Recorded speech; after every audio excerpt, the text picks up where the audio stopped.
அனைவருக்கும் அன்பான வணக்கங்கள். இன்றைய நாள் 26 ஜூன் மாதம் 2016 வருடம் ஞாயிற்றுக்கிழமை. என்றும் வழமை போலவே நாடெங்கிலும் வெளியாகி இருக்கும் பத்திரிகைகளில் இடம் பிடித்திருக்கும் சில முக்கிய செய்திகள் மீது கவனம் செலுத்த நாளேடுகளின் நமது பார்வை ஊடாக இணைந்திருக்கின்றோம். அந்த வகையில் முதலில் வீரகேசரி பத்திரிகை மீது கவனம் செலுத்தலாம். வீரகேசரியின் இன்றைய பிரதான தலைப்புச் செய்தியானது வலிவடக்கில் 201 ஏக்கர் காணிகள் விடுவிப்பு, மக்கள் பார்வையிட ராணுவம் அனுமதி மறுப்பு என்ற தலைப்பில் பிரசுரிக்கப்பட்டுள்ளது.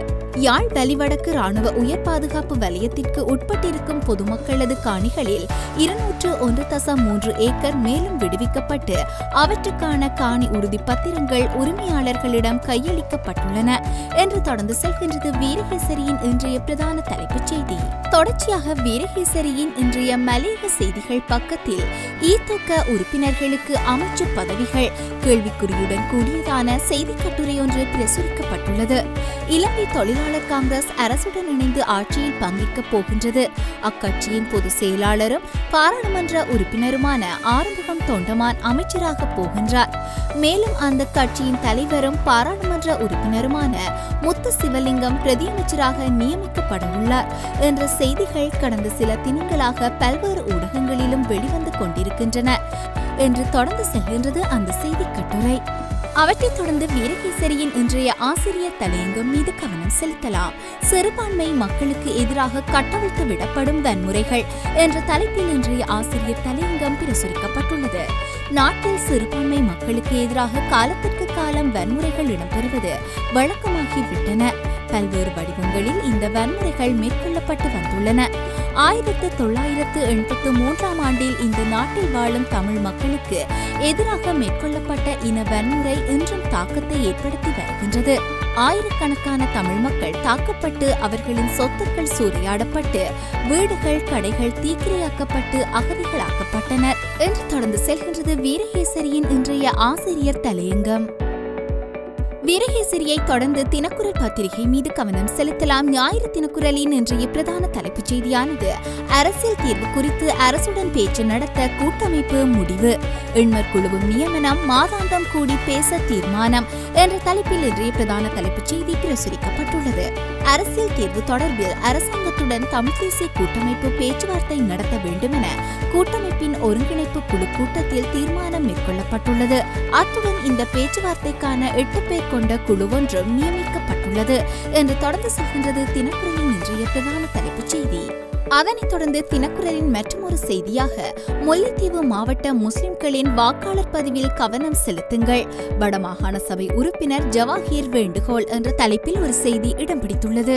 முல்லைத்தீவு மாவட்ட முஸ்லிம் மக்களின் வாக்காளர் பதிவு தொடர்பில் முஸ்லிம் அமைச்சர்கள், எம்பிக்கள், உலமா சபை, பள்ளி நிர்வாகங்கள் கவனம் செலுத்த வேண்டும் என வடக்கு மாகாண சபை உறுப்பினரான ஜவாஹீர் ஜனோபர் கோரிக்கை விடுத்துள்ளார் என்று தொடர்ச்சியுடன் கூடியதாக அமைய பெற்றுள்ளது அந்த மற்றைய செய்தி.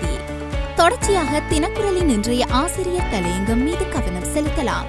ஒரு புதிய ஆரம்பம் என்ற தலைப்பில் இன்றைய ஆசிரியர் தலையங்கம் இடம் பிடித்துள்ளது. தகவல் அறியும் சட்டம் மூலம் திருத்தங்களுடன் வாக்கெடுப்பின்றி பாராளுமன்றத்தில் நிறைவேற்றப்பட்டுள்ளது. தகவல் அறியும் சட்டம் மூலம் தொடர்பான பாராளுமன்ற வாத பிரதிவாதங்கள் 2 நாட்களாக இடம்பெற்றது. நீண்ட காலமாக எதிர்பார்க்கப்பட்ட இச்சட்ட மூலத்திற்கு எதிரணியினரால் கொண்டுவரப்பட்ட திருத்தங்கள் ஏற்றுக்கொள்ளப்பட்ட நிலையிலேயே வாக்கெடுப்பின்றி ஏகமனதாக பாராளுமன்றத்தில் நிறைவேற்றப்பட்டிருக்கின்றது. இதன் மூலம் ஒரு நீண்டகால எதிர்பார்ப்பு நிறைவேற்றப்பட்டிருக்கின்றது என்று தொடர்ந்து செல்கின்றது தினக்குரலின் இன்றைய ஆசிரியர் தலையங்கம்.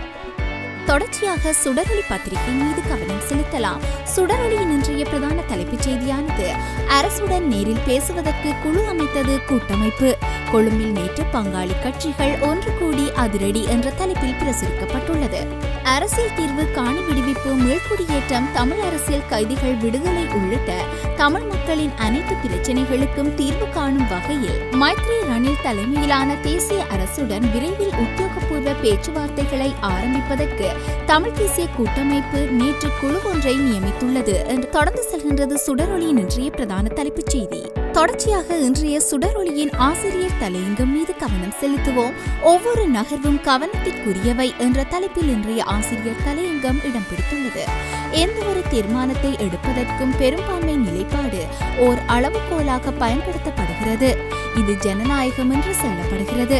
எனினும் அரசியல் தீர்மானங்கள், அரசியல் நடைமுறைகள் என்று வரும்போது பெரும்பான்மை இனத்தவரே இறுதி தீர்மானத்தை எடுக்க வல்லவர்கள் என்பதாக நடைமுறைகள் இருக்கின்றன.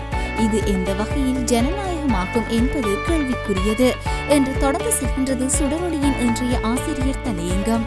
தொடர்ச்சியாக யாழ் பிராந்தியத்திலிருந்து வெளியாகும் உதயன் மற்றும் வலம்புரி பத்திரிகைகளில் இடம் பிடித்திருக்கும் பிரதான தலைப்புச் செய்திகள் மீது கவனம் செலுத்தலாம். அந்த வகையில் உதயன் பத்திரிகையின் இன்றைய பிரதான தலைப்புச் செய்தியானது கூட்டமைப்பில் எண்மற்குழு அரசுடனான பேச்சுக்களை இனிமேல் கையாள்வதற்கு என்ற தலைப்பில் பிரசுரிக்கப்பட்டுள்ளது. தொடர்ச்சியாக வலம்புரி பத்திரிகை மீது கவனம் செலுத்தலாம். வலம்புரியின் இன்றைய பிரதான தலைப்புச் செய்தியானது அரசாங்கத்துடன் பேச தமிழ் தேசிய கூட்டமைப்பு முடிவு, பங்காளி கட்சிகளை இணைத்து 8 பேர் கொண்ட குழுவும் அமைப்பு என்ற தலைப்பில் பிரசுரிக்கப்பட்டுள்ளது. தொடர்ச்சியாக இன்று வெளியாகியிருக்கும் லங்காதீப மற்றும் சண்டே டைம்ஸ் பத்திரிகைகளின் இடம் பிடித்திருக்கும் முக்கிய செய்திகள் மீது கவனம் செலுத்துவோம். அந்த வகையில் முதலில் லங்காதீப பத்திரிகையின் இன்றைய பிரதான தலைப்புச் செய்தியானது அடுத்த ஆண்டின் ஆரம்பத்தில் சிறிய அளவிலான ஒரு தேர்தல் இடம்பெறும் என்று அறிவிக்கப்பட்டுள்ளதாகவும் இலங்கை தொழிலாளர் காங்கிரசின் பொதுச் செயலாளரும் பாராளுமன்ற உறுப்பினருமான ஆறுமுகம் தொண்டமானுக்கு அமைச்சு பதவி இல்லை என்றும் ஜனாதிபதி மைத்ரிபால சிறிசேனவினால் தெரிவிக்கப்பட்டதாக குறிப்பிடப்பட்டு பிரதான தலைப்புச் செய்தி பிரசுரிக்கப்பட்டுள்ளது. அதனைத் தொடர்ந்து தி சண்டே டைம்ஸ் பத்திரிகையின் இன்றைய பிரதான தலைப்புச் செய்தி மீது கவனம் செலுத்தலாம். நாடளாவிய ரீதியில் லஞ்ச ஒழிப்பினை கொண்டு வருவதற்கும் வருமான வரி மோசடிகளில் ஈடுபடுவோர் தொடர்பில் தகவல்களை சேகரிப்பதற்கும் நாடளாவிய ரீதியில் சுமார் 300க்கும் மேற்பட்ட வருமான வரி தொடர்பான அதிகாரிகள் நியமிக்கப்பட உள்ளதாக வெளியாகியுள்ள தகவலை மையப்படுத்தியதாக தன்னுடைய பிரதான தலைப்புச் செய்தியினை வெளியிட்டுள்ளது தி சண்டே டைம்ஸ் பத்திரிகை. தொடர்ச்சியாக இன்று வெளியாகியிருக்கும் பத்திரிகைகளில் இடம் பிடித்திருக்கும் இந்திய மற்றும் சர்வதேச செய்திகள் மீது கவனம் செலுத்துவோம். அந்த வகையில் முதலில் சர்வதேச செய்திகளில் ஒன்றாக ஐரோப்பிய ஒன்றியத்தில் இருந்து வெளியேறும் பிரிட்டன், பதவி விலகுகிறார் டேவிட் கேமரோன், தீர்க்கமான கருத்து கணிப்பின் பெறுபேறால் அதிர்ச்சியில் சர்வதேசம் என்ற தலைப்பில் அந்த சர்வதேச செய்தி இடம் பிடித்துள்ளது. ஐரோப்பிய ஒன்றியத்தில் இருந்து பிரிந்து செல்வதென ஐக்கிய ராச்சியம் தீர்மானித்ததை தொடர்ந்து தாம் பதவி விலகப் போவதாக பிரதமர் டேவிட் கேமரோன் அறிவித்துள்ளார் என்று தொடர்ந்து செல்கின்றது அந்த சர்வதேச செய்தி. ஸ்திரத்தன்மையை தணிக்க அமெரிக்கா பிரிட்டன் இணைந்து செயற்படும் ஒபாமா அறிவிப்பு என்ற தலைப்பில் ஒரு சர்வதேச செய்தி இடம் பிடித்துள்ளது. பிரிட்டன் ஐரோப்பிய ஒன்றியத்தில் இருந்து வெளியேறுவதால் ஏற்படும் விளைவுகளை மிகவும் குறைவான நிதி ஸ்திரமின்மையாக குறைப்பதை உறுதி செய்ய அமெரிக்காவும் பிரிட்டனும் இணைந்து பணியாற்றும் என்று அமெரிக்க ஜனாதிபதி பராக் ஒபாமா தெரிவித்துள்ளார் என்று தொடர்ந்து செல்கின்றது அந்த சர்வதேச செய்தி. தொடர்ச்சியாக இந்திய செய்திகளில் ஒன்றாக நளினியை விடுதலை செய்ய முடியாது, தமிழக அரசு அதிரடி அறிவிப்பு என்ற தலைப்பில் ஒரு செய்தி இடம் பிடித்துள்ளது. முன்னாள் பிரதமர் ராஜீவ்காந்தி கொலை வழக்கில் கைது செய்யப்பட்டுள்ள நளினியின் முன்விடுதலை கோரிக்கை மனுவை தள்ளுபடி செய்யுமாறு தமிழக அரசு கூறியுள்ளது. முன்னாள் பிரதமர் ராஜீவ்காந்தி படுகொலை வழக்கில் நல்லெண்ணத்தின் அடிப்படையில் தம்மை விடுதலை செய்ய தமிழக அரசுக்கு உத்தரவிடக் கோரி சென்னை உயர்நீதிமன்றத்தில் நளினி சார்பில் மனு தாக்கல் செய்யப்பட்டிருந்தது என்று தொடர்ந்து செல்கின்றது அந்த இந்திய செய்தி. அவற்றைத் தொடர்ந்து இன்று வெளியாகியிருக்கும் பத்திரிகைகளில் இடம் பிடித்திருக்கும் கேலி சித்திரங்கள் மீது கவனம் செலுத்துவோம்.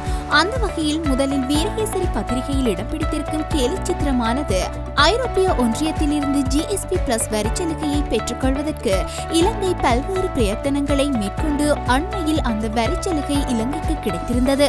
இந்த நிலையில் தற்போது ஐரோப்பிய ஒன்றியத்தில் பிரதான பங்கு வகித்த பிரித்தானியா விலகிச் செல்வதைத் தொடர்ந்து பிரிட்டனுக்கு ஏற்றுமதி செய்யப்படும் பொருட்களுக்கான வரிச்சலுகையினை இலங்கை இழந்துள்ளது.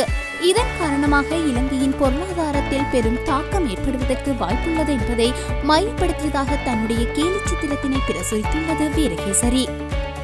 அதனைத் தொடர்ந்து தினக்குரல் பத்திரிகையில் இடம் பிடித்திருக்கும் கேலி சித்திரம் மீது கவனம் செலுத்தலாம். அண்மையில் பாராளுமன்றத்தினால் தகவல் அறியும் உரிமை சட்டம் வாக்கெடுப்பின்றி நிறைவேற்றப்பட்டுள்ளதை அடுத்து அரச நிர்வாகம் என்று எழுதப்பட்ட மிகப்பெரிய தொந்திகளுடன் கூடிய அரச நிர்வாகிகளின் குரல் வலைகளை சாதாரண பொதுமக்கள் பிடித்து நசுக்குவது போன்று சித்தரித்து தன்னுடைய கேலி சித்திரத்தினை வரைந்துள்ளது தினக்குரல்.